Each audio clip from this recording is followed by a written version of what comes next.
Sono 4 infermieri e un operatore sociosanitario, i primi no-vax sospesi tra quanti lavorano all'interno dell'azienda ospedaliera di Padova.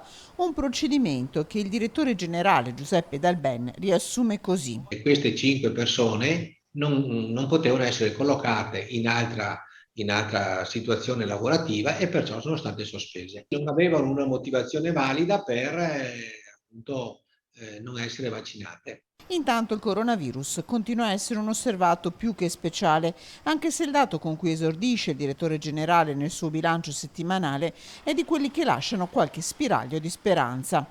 In una settimana in Veneto sono diminuiti i nuovi positivi, meno 763 in tutta la regione, meno 82 nella provincia di Padova.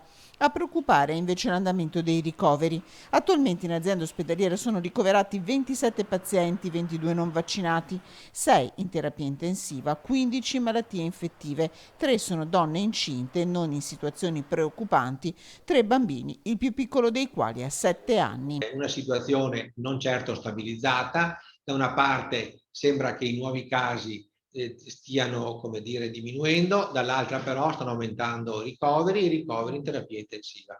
Quindi attenzione, ripeto, i ricoverati sono quasi tutti senza vaccino. Solo a fine estate si potrà godere dei primi benefici dell'effetto Green Pass, spiega il numero 1 di Via Giustiniani, che è un dato, continua a guardarlo sconsolato. Se diminuisce il numero totale dei contagi, aumenta a Padova quello dei tamponi positivi, passati dall'1,8 al 2,7% dei totali in una settimana, tutti da variante Delta.